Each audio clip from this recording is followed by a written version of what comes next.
Hey everybody, good morning. Hi. So we're live, right? And ready to go. Looks like it. Looks like we are ready. And we're large and in charge and ready to go. Your show will go live in five Thanks seconds. everybody. Good morning. Four, Hi. 3, 2, 1. Hey everybody, good morning. Good morning everyone. Thanks so much for joining me this morning on this edition of Down to Earth. It's a podcast in which we talk about the issues that matter. And today is May 14th. Is it really? I was hoping to say today is May 24th or May 30th. I'm just saying, May has literally been dragging us through it with everything. Today is a momentous day here in the state of Michigan because some armed protesters who were in the Capitol last week have determined that today is Judgment Day. Of all the ridiculous titles, it's almost laughable to think that you can bring an insurrection against a sitting governor and and sitting administration as if they don't have tools afforded them by the Constitution to retaliate. They probably choose not to because they don't want to hurt people. But to think that you can actually call Judgment Day on on a sitting governor who did not fire you or hurt you or do anything is almost ridiculous. And especially in light of the coronavirus. A recent report I read online states that the protesters who were in Lansing a couple of weeks ago are all now testing positive for COVID, just like the governor had said it would. Because the virus is airborne, it's out there in the air, people. And the more we go out, is the more likely it is that we will be affected. And we need to take this into consideration and bear this in mind as we progress to reopening states. The facts are the facts. And I'm afraid that politicians, in an effort to run roughshod over people's, over science and data, is trying to state for an economy in an election year that it's frankly not going to happen. We all need to recognize that we're all going to bite the bullet. We all are going to bite the bullet. Most people, they're over. Just this morning, the jobs report indicate that 36 million people are out of work. That number is much higher than the Great Depression. Let's just bite the bullet and do what we have to do to shore the economy up, but do not send people into harm's way. We're going to pay for this. And it's not just that we're going to pay for it in lost lives, which is hyenas to think about, but we're going to pay for it in more ways than one. And I'm afraid that we're going to see this later on, and we're going to wonder what on earth had actually happened. It's just ridiculous to me. Do you see what I'm saying? It's just ridiculous to me that we dare to think that we can actually get away with this virus as if nothing happened. And I'm wondering if people thought that they could just obviate the science and so on, especially in 21st century. I listened to the UK Prime Minister a couple of days ago, and he's in fact being guided by science. What's wrong with America and science? All of a sudden, we're disclaiming science as if science is not what made us great in the first place. It's just something to think about. So today here in Michigan, they are going to march on Lansing again. They're calling it Operation Judgment Day. Pray for us. Only God knows what can come out of that. I don't see anything good that can come out of that, right? So today on our show, we're going to talk about we're reopening states far too quickly, and we'll pay for it in lost lives. Of course, millions of working people and small business owners who cannot earn money while sheltering at home are facing economic ruin. So dozens of states seeking to ease the pain are coming out of lockdown. Most have not yet even minimal met even the minimal criteria for doing so safely, and some are reopening even as coronavirus cases rise in their states. That is inviting disaster. The much feared second wave of infection may not wait until fall, many scientists say, and instead may happen as a miniature storm of wavelets breaking unpredictably across the country. In other words, we thought we would just have another spike in the fall, but if we go out so quickly, while it is still springtime outside and go out so quickly, we are perhaps inviting danger. I want to bring to your attention a story on the New York Times where the president of the largest four-year public university in the country, California State, right? They're called the Cal States. Uh, the president, Mr. Timothy White, an esteemed gentleman, has said that he would rather make a decision early now and hope for the best in September.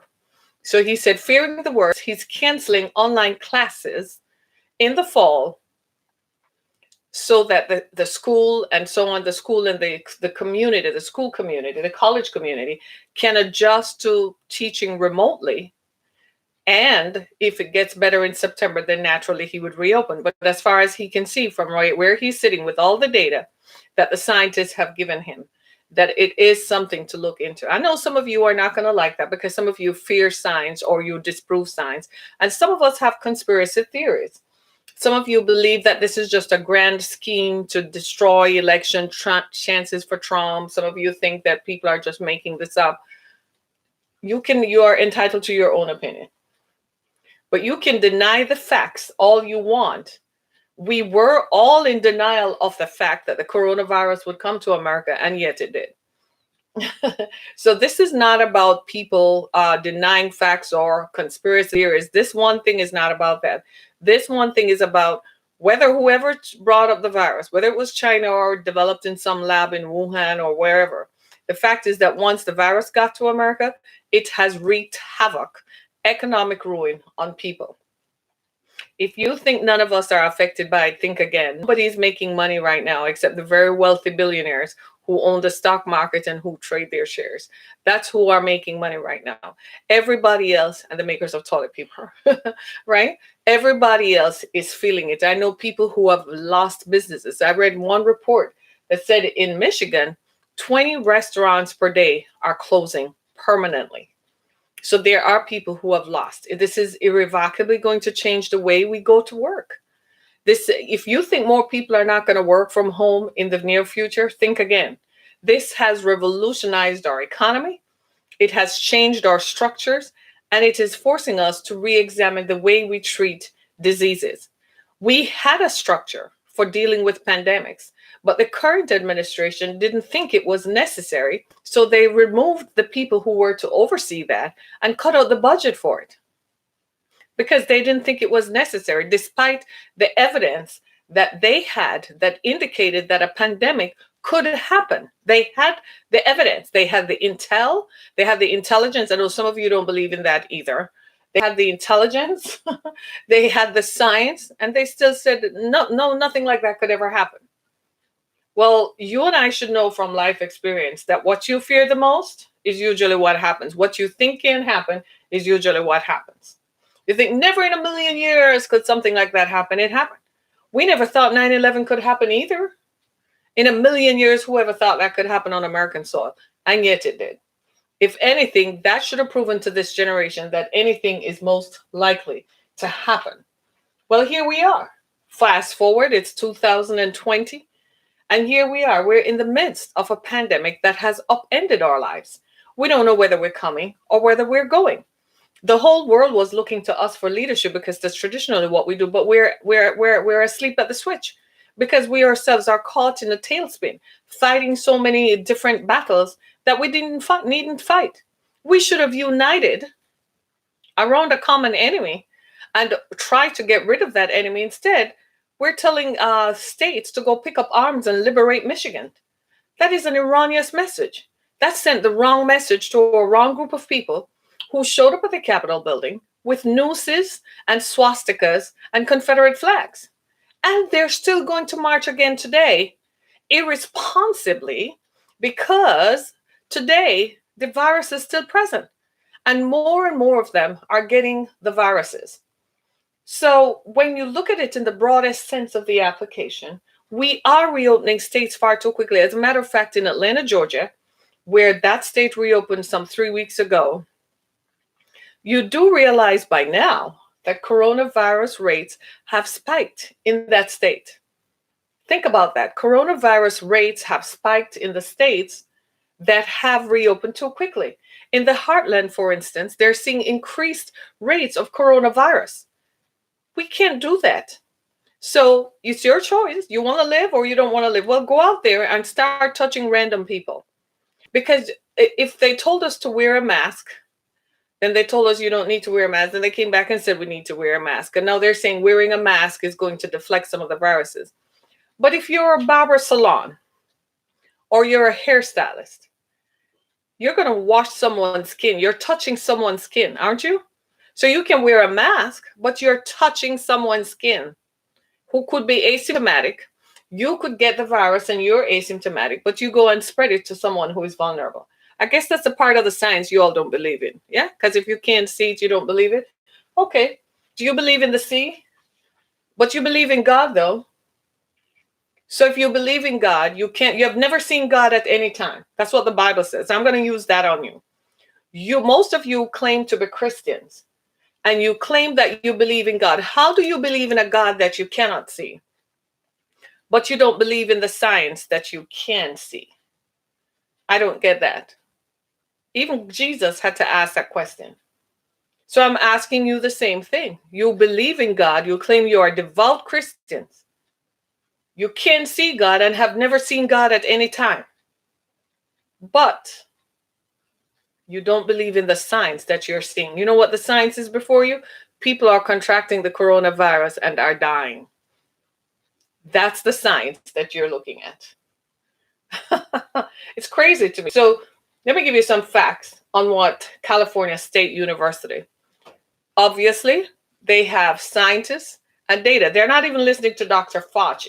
But let's just talk about Dr. Fauci for a second. Dr. Fauci told the Senate panel this past Tuesday that he fears that states are reopening too quickly and that needless suffering and death could result if states reopen too quickly, move too quickly to reopen schools and businesses. That's what he said. He said needless suffering and death. He also said that there is no vaccine to mitigate the virus, and he questions the vaccine's usefulness on children. He also said that children are largely, we don't know the full extent of what the virus can do to children because over 100 cases in New York City where children have presented with symptoms of the virus that are different from how it shows and reflects in adults, right? California State is the largest four-year public university system. They have over 480,000 students. A combined total of 500,000 people are involved in California State University. There are 23 campuses. Some students will sit out fall or demand hefty cuts in tuition. There are a lot of students who are going to be like, I don't think I'm going to register for college in the fall. I'm just going to wait until spring.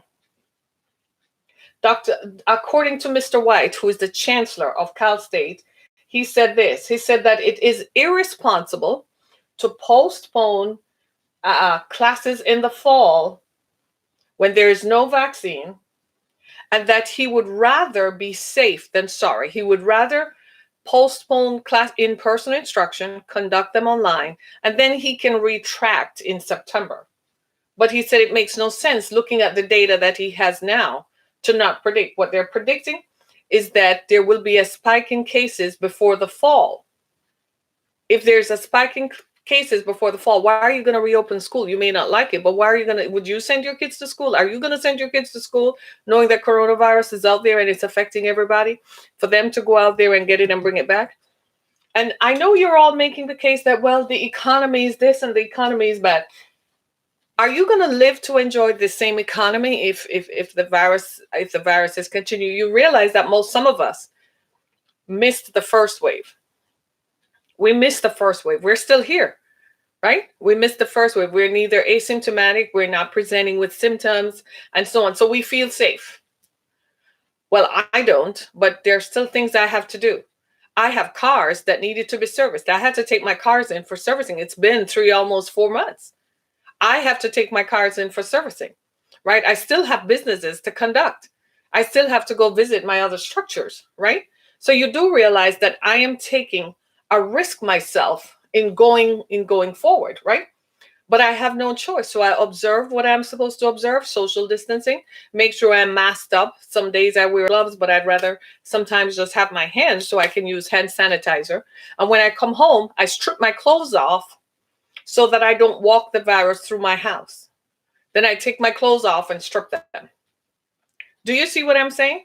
So we still have to practice those kinds of measures, and we can't get comfortable to it. But you there's some things you still have to conduct in person. Like you go through the drive-through, you have to give them your card, right? You still have to go to the bank to take money out of the ATM. So you put gloves on, you clean the thing down or whatever. That's a petri dish. All ATM machines have always been petri dishes. You still have to buy gas. I wish they could come up with what I call drive-through oil changes. Wouldn't that be sweet? Drive-through oil changes where I guess you have some spots where you can drive in, but you should be able to put your card in after you're done. They tell you how the card, the card reader tells you how much it is. You put it in, and then you just drive out and you don't have to touch anybody. Or if you need to service your car, you need the brake service, you need uh, engine, transmission fluid, whatever your car needs. Sometimes it has more issues. But what about if the car itself needs something? Like one of my cars had a clunk in the steering wheel.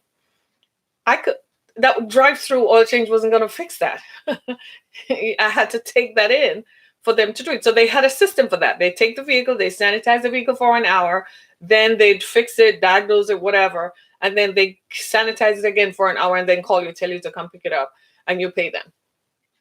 Do you see what I'm saying? But that's for cars.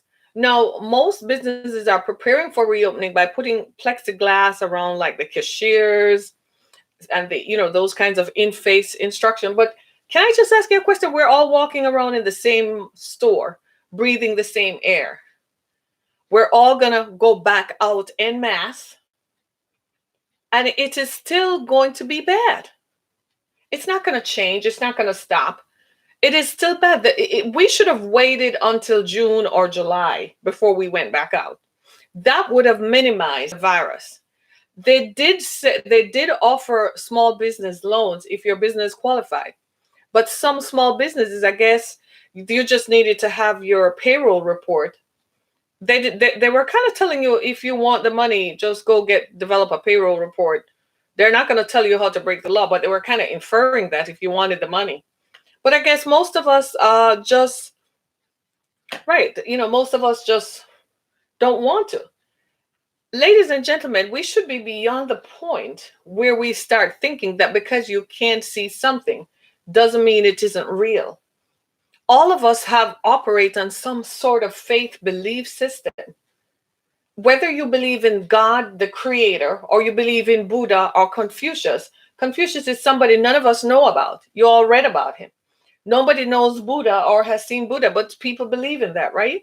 People believe in Confucius. They believe in Confucian. They believe in everything. None of us have seen the gods that we claim to believe in, but we believe. You believe fervently and defend your belief.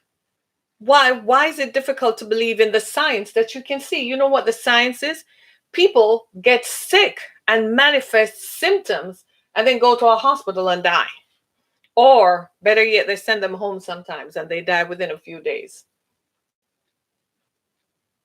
It is what it is. I feel that states reopening too quickly is sending us into a panorama that is going to be epic and catastrophic. It's going to be worse than your worst fears and your worst dreams. And this is before the fall. The manifestation of these new cases will likely come in the coming weeks. By the first week of June, you're going to see it. You're going to see the spike in coronavirus infections. It's going to be mammoth as we slowly re-engage. Because from what I'm observing, I was in the store yesterday. I walked out eventually. From what I was observing, people were not masked up. There were still people who were defiant. They were mostly older white folks. They were defiant, not wearing a mask. And everyone else was looking at them like, seriously? And I was like, let me stay away from you. I do not want to breathe the air that you are expelling. because that is just ridiculous. It's only a matter of time. It's a matter of time. They could be right now asymptomatic and think they're okay. As a matter of fact, all those people planning to march on Lansing today, the 14th of February, the 14th of May, 2020, all those folks planning to march on Lansing, okay, give it a few weeks. By this time in June, they will all have the coronavirus because you're out there in the air touching people, jostling against people. There's no, when it's a herd mentality, literally. People get involved, they start espousing what they believe in, they start yelling. And they really are just retaliating against a female governor and a female attorney general and a black lieutenant governor. If you really want to know the truth, I guarantee you, if a white man were the governor and a white man were the attorney general, they wouldn't have any problems. They might have differences in political ideology, but at the end of the day, they're going to side with them. They will develop some affinity. But because it's a woman who is the governor and a woman who is the attorney general, and on top of it all is a black lieutenant governor, they're like, these people can't tell me what to do. I have my own land and my own business. You can't tell me what to do. Even though the Constitution says, yeah, they can. So the rest of us are kind of looking on in dismay, like, why be defiant in the face of the evidence? Here in Michigan, people are not dying as much as in the first spike in March, but they are getting sick. We're now at 48,000 cases of the coronavirus in Michigan. You want me to put that in perspective for you? The population of Michigan is 10 million. There are 48,000 cases. 1%, anyone? That's headed somewhere. We don't want it to get to 10% of the population of Michigan. That would be catastrophic. Yet we're headed there. We're headed there. We're at 48,000 cases of the coronavirus in Michigan. Every day, the numbers of infection are going up. Every day. What they're not telling you is that in Western Michigan, that is heavily Republican, the cases there are spiking. The GOP is not reporting it because they don't want to place the correlation to the people who went to march on Lansing. But it is what it is. We can't reopen the states. But since you all want it, go ahead. I am just not going to subscribe to that foolishness because I'm not going to lose my life because a couple of people just don't want to do anything about it. Do you see what I'm saying? It's the craziest thing I have ever heard. 500,000 people die each year from the flu. Honey, 500,000 people dying from the flu is in what time frame? We're talking about 8 weeks. We have lost more than 500,000 people dying from the coronavirus. Do you realize that? We are almost at that point in 8 weeks. And maybe, just maybe, it's time for us to look at the flu from a different perspective. Before, we just thought the flu afflicted elderly, senior citizens and people who perhaps we didn't even look at it as people with underlying health conditions. But maybe now we need to look at it. Maybe we should not look at it from the herd immunity aspect, that people will develop an immunity against the flu. We have a vaccine for the flu. If we had a vaccine for the coronavirus, we wouldn't worry about it. Right? 500,000 people have not died from the flu since December. Check the CDC's website. Because since December, they've been fighting the coronavirus. One of the fears that I read somewhere that they're worried about is that they think that there might be more deaths from the coronavirus than originally feared, because initially when people were dying, they probably thought it was the flu, when in fact the symptoms are similar but not exact. For instance, the flu is a respiratory illness. The coronavirus affects your heart, affects your brain, affects your motor functions. See what I mean? So it's different. The problem with the virus is that we probably should have paid attention to the flu, but we didn't. we're looking at a mass effect. The whole world is caught up in this. It was just like Zika and Ebola. We were just better at it with Zika and Ebola.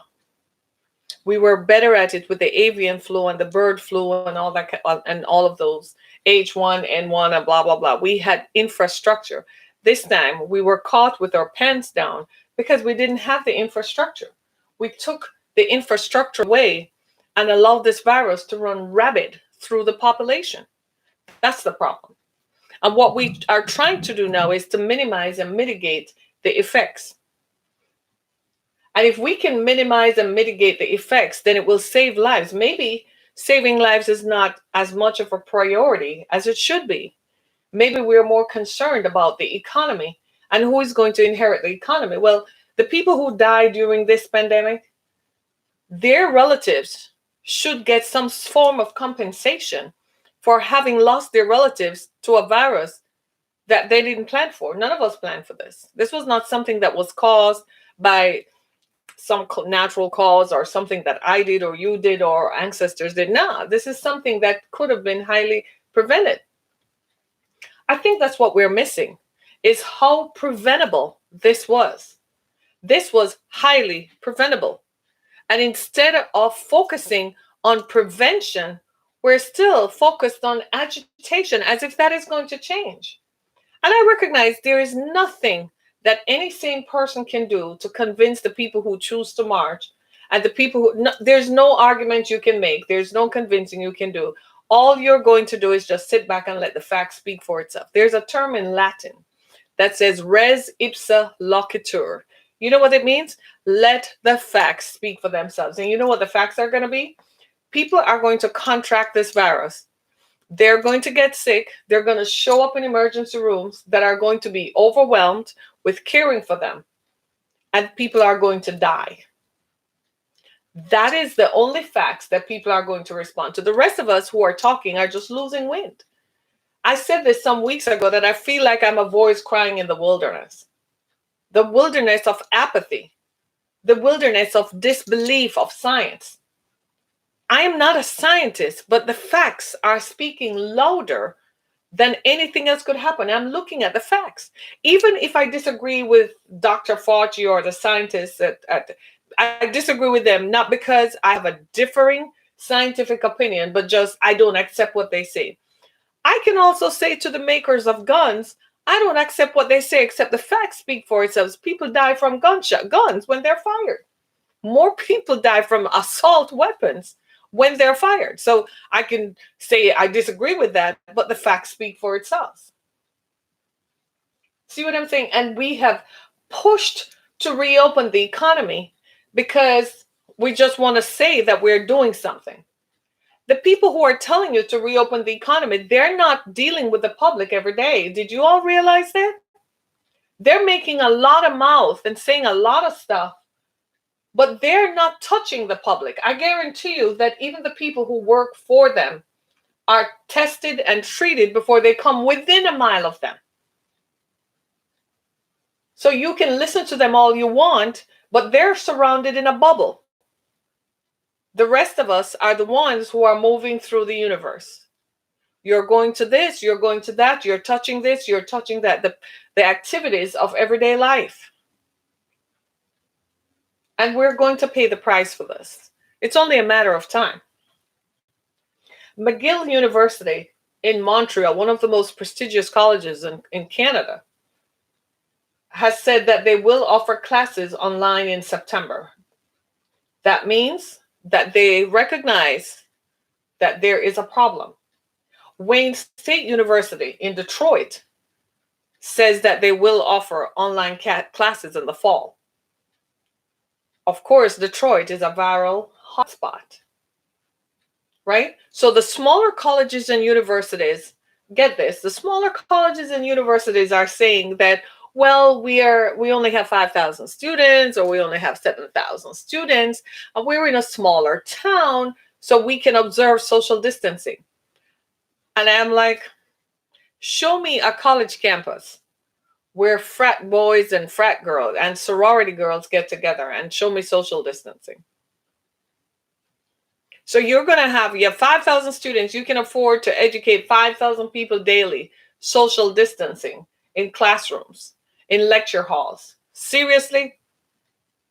5,000 people going into cafeterias. You're going to tell people how long you're going to keep the caf open all day? And you're going to have people come in at scattered times?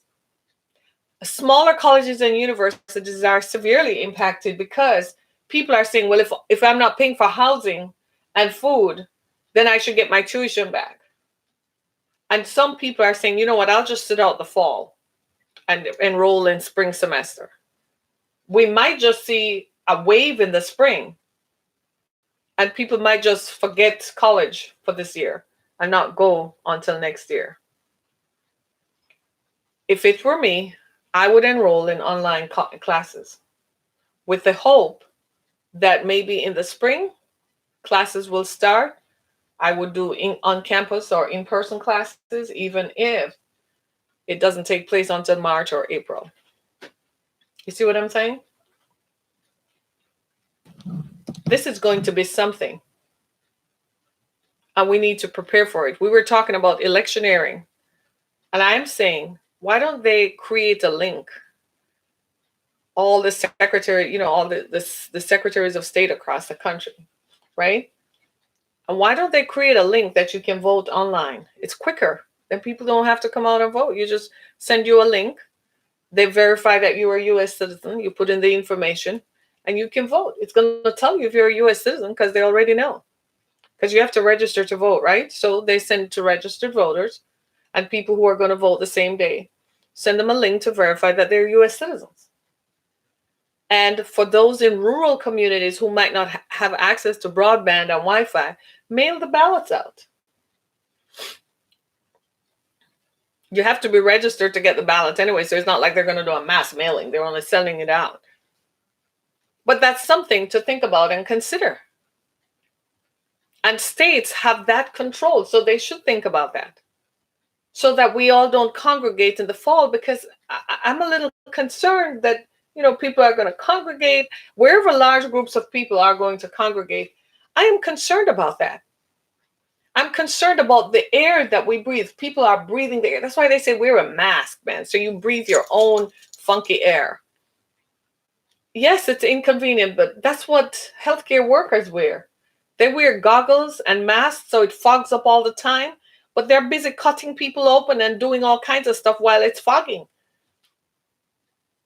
It leaves scars on their faces, but they're doing it nonetheless. We've got to start thinking about everything except money, America. We're too focused on money, and we have been for some time, and that is what is leading to our ruin. We're worried about ruining our economy. How about ruining our society? We obviously don't care about anything else but money. Are you staying in your yard? Right? We obviously care about nothing else but money. I'm staying in my zone. I wish everyone else would do the same. That's what is called responsible social distancing, and that is what is going to save us. I like how the governor of Michigan puts it. She's like, we're all in this together. I don't know what part of that equation we're not seeing. I don't know what part of that is so reluctant to accept. I don't know why we have to be so acrimonious and hostile. Why? Is it necessary? Just accept it. It is what it is. Look, none of us caused this or brought this on us. Blame China. They developed this thing. Whether somebody was drinking bat soup or whether they developed it in a lab, we don't know. Who knows? But what I do know is that it is here and it is presenting us with an alternate reality that none of us like. I don't like it either. I have my plans for summer. I saw a meme online where they're using Michael Jordan's face. He's very meme-worthy, I tell you the honest truth. And we all had plans for summer. Where are those plans is what I want to know. It's gone, y'all. It's all gone. All my plans for you should have heard me at the beginning of the year. Remember? Hot girl summer. It's going to be hot girl summer all year, all summer long. Oh my gosh, I looked forward to the summer.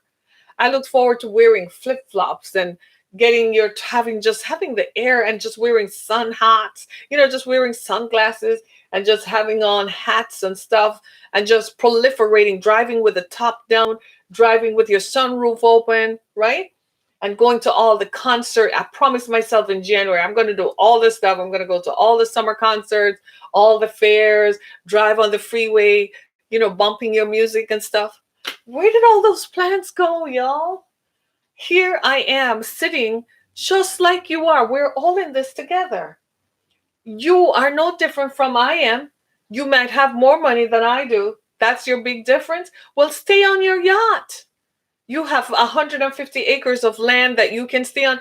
Do your thing, man. Go run around on your land. Do you see what I'm saying? But what I'm saying is, for the love of God, do that if it makes you feel better. Order all your groceries through Amazon delivery or whatever, or Walmart or whoever does online grocery delivery, right? Go do that. But stay away from people. So many of us are asymptomatic. People are just walking around with symptoms of the virus, and then they don't know what is going on. And you are dispensing it and distributing it to other persons. And the infection rates just get higher and higher and higher. We simply can't just ignore this anymore. This is not Dr. Fauci made it up, or Dr. Birx made it up, or the Centers for Disease Control. These institutions existed long before President Trump became president. They have been, while the rest of us were sleeping, they've been studying these things in a lab for decades. This didn't just happen overnight. Do you realize that? We tend to look at the facts that they're presenting us now and say, oh, you just made that up. They've been studying this from before I was born, before you were born, before we even knew there could be something called a virus. They've been studying this for a long time. This is not something that just happened in 2016 when President Trump became president. This has been studied for years and years. Respect it. And I recognize you never will, because you don't believe, okay, well, stay in your corner of the world until it reaches your neck of the woods, because it is coming. And this time it's going to be worse, because guess what? We have gone back out and we're breathing the same infected air. It's airborne and the air is infected. And I watched as a beauty salon in Texas. They had their mask on while she was, and I was like, look at that. That's ridiculous. You're touching someone's skin. You realize we breathe through our skin, right? That we are organic people. We're organic beings. You do realize that. There's air coming through your scalp. You do realize that. Okay. You didn't know that before. Okay. Skin to skin contact. Okay. All right. All righty. So what does this mean going forward? It means that we need to put the administrators of large public universities who are saying they're going to restrain and not do online classes in the fall. They're looking at the science, and the data that they're looking at is undeniable. It is saying do not open online classes, open classes in person in the fall. Some smaller colleges and universities were teetering on the brink. And by the way, as far as I'm concerned, it seems to me that a lot of us were teetering on the brink. It seems that even large companies that we took for granted that they would always be there have been teetering on the brink. 2 months and you all run out of money? In 2 months? So what you've been doing with all the money that you've made over time? You are living high on the hog, huh? The company might be going bankrupt, but the CEO is not. The owner of the company is not bankrupt. And it seems to me that a lot of us, we just weren't breaking even. We didn't have any money put away that could tide us over for a month or two. Yet, rich people like to tell us that, well, put aside, save 6 months of income. And the rest of us were like, sure. And now less than 6 months later, 8 weeks later, you can't even stay afloat. Smaller colleges and universities are in a bit of a problem because they didn't have enough money put aside. Well, you were probably top heavy You were paying professors that you didn't have to pay. They were probably earning too much anyway. But egos prevailed. So now they're like, oh, well, we kind of have to open in the fall so we can accept students. Good luck.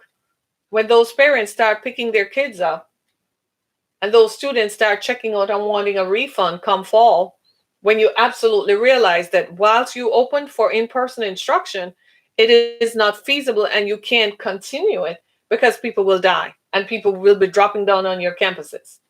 Get ready for that blowback. I know you're sitting here saying, well, it's not going to happen. Deny the science, if you will. You can indisputably deny the facts, but the facts are going to speak for themselves. Just wait for it.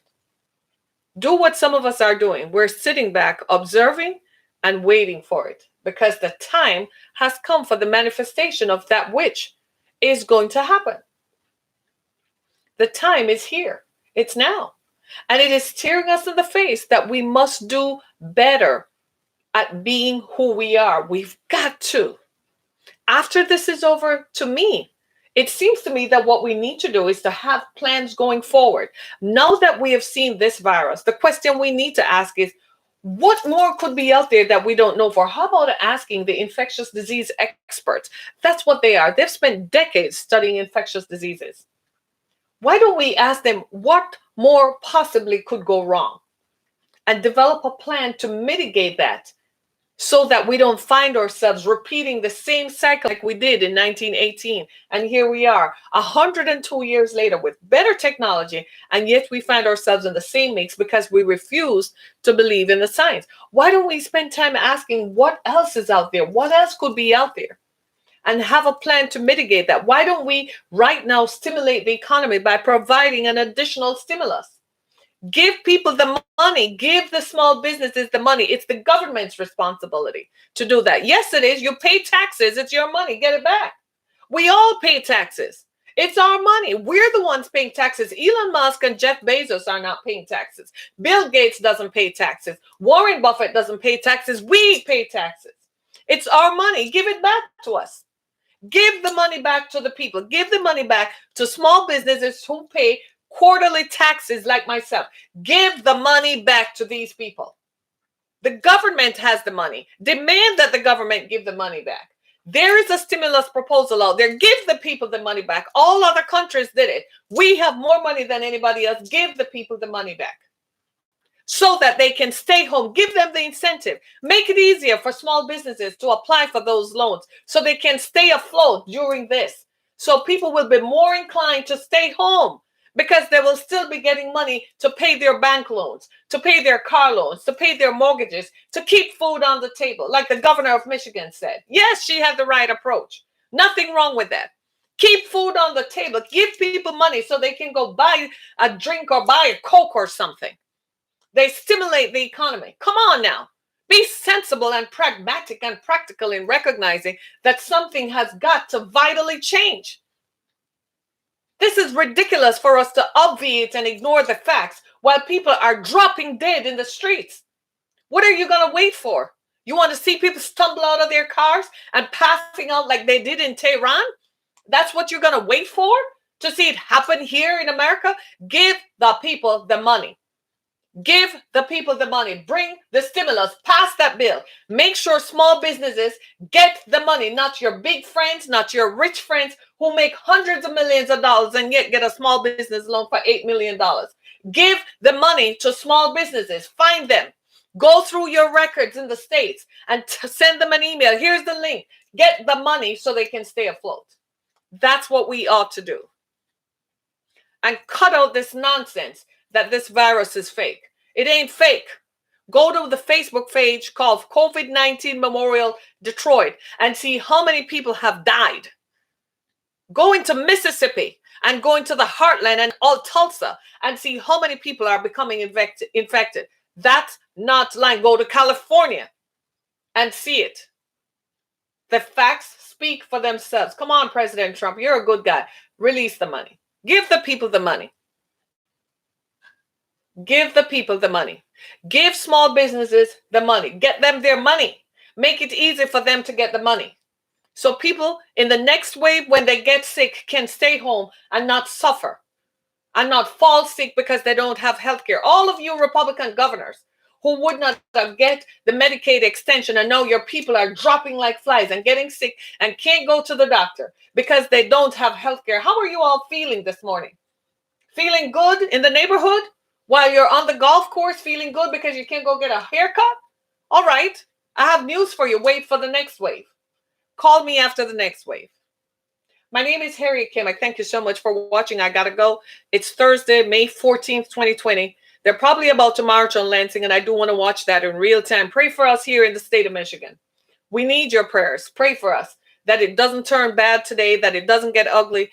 Pray for us that people will recognize that this is a virus that is impacting human lives, and we've got to do everything in our power to stop it. I pray that they will release the stimulus so people can stay home and stay out of this massive petri dish that we all find ourselves in.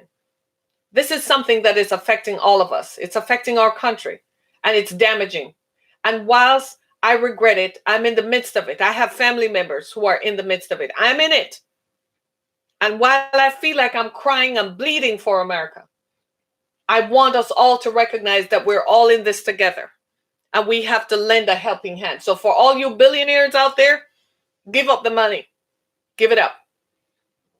And help the people who can't help themselves. Thank you so much for watching. Be blessed, everybody. Thank you so much.